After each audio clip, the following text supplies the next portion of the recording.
No fap, सिलिबसी।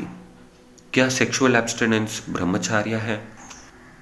अगर आप सोचते हो आप एक हनुमान भक्त हो and you are a celebrate और आप अपने आप को ब्रह्मचारी कहते हो, तो क्या आप ब्रह्मचार्य का अर्थ जानते हो? सेक्सुअल एब्स्टिनेंस ब्रह्मचार्य नहीं है। इस चीज़ को समझना बहुत ज़रूरी है। फिजिकली अपने सेक्सुअल अर्ज को कंट्रोल में रखना सेलिबसी है, और सेलिबसी ब्रह्मचार्य के लिस्ट ऑफ थिंग्स में सिर्फ एक छोटी सी चीज़ है। तो एक्चुअल ब्रह्मचार्य क्या है?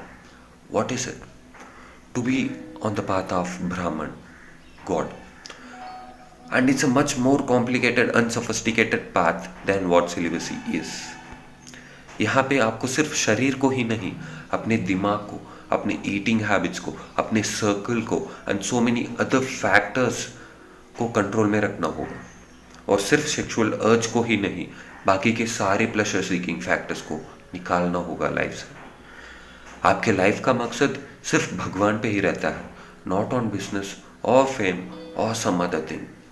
यमा एंड नियमा की कॉन्सेप्ट को स्ट्रिक्टली फॉलो करना होगा।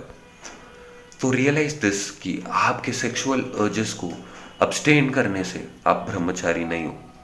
With that out of the way, मैं एक सेलिब्रेट हूँ, mostly in it for the benefits of semen retention. और इस सीमन रिटेंशन का बेनिफिट्स और ड्रॉबैक्स दोनों हैं। आप अपने नेचुरल अर्ज को कंट्रोल में रख रहे हो।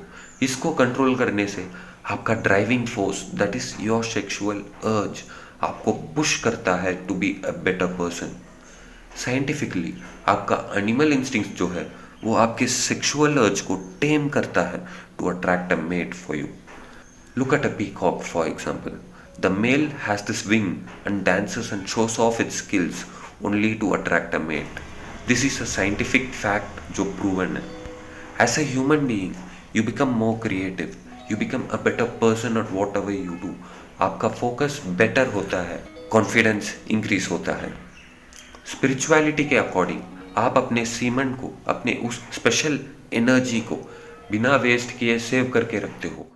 मेडिटेशन, योगा, प्रॉपर सात्विक डाइट, क्लीन थिंकिंग, ऐसे अदर फैक्टर्स को अपने लाइफस्टाइल में इंक्लूड करके आप उस सीमन को ओजस शक्ति में कन्वर्ट कर सकते हो।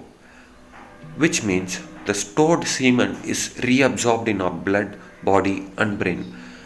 सिंस आप अपने स्ट्रॉन्ग और नेचुरल फोर्स को ब्लॉक कर रहे हो, you have to deal with the drawbacks too, moodiness, longing, night leaks.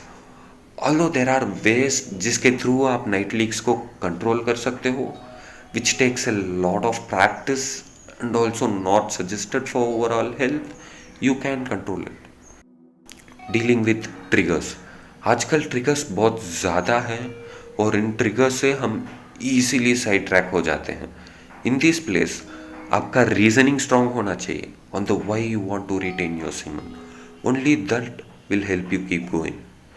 And this last problem मेरे लिए पर्सनल है, because I am a regular gym goer and a heavy lifter.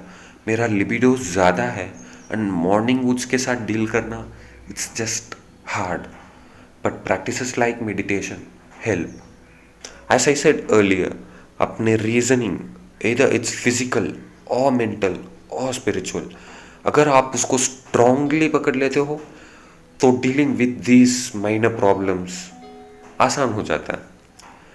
Remember this कि celibacy natural होना चाहिए, अपने आप को force करके नहीं। Being celebrate is easily possible but never easy. The creative benefits I reaped are great. एक साल पहले कोई मुझे कहता कि मैं ड्राइंग कर सकता हूँ तो I would have loved it out, but आज I am capable of focusing on a piece of art, drawing something for 4-5 hours straight at one go without taking a break. Gym में performance increase हुआ है, my philosophical thoughts on life changed, confidence बढ़ा है and the list goes on.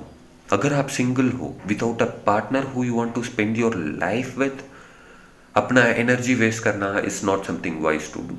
Considering the benefits you can gain by choosing to retain semen, आपको अपने needs को repress नहीं, redirect करना चाहिए। Forcefully repressing is not the solution. I'd like to add this last bit from Osho. In the name of celibacy, Sex has been repressed for centuries and you have become just full of sexuality. Rather than transcending it, you are boiling within. सोचिए इस बात को. Hello everyone, this is Envy. Thank you for joining us in this episode of Third Attempt. Subscribe to the channel for more spiritual and intellectual conversations. Bye.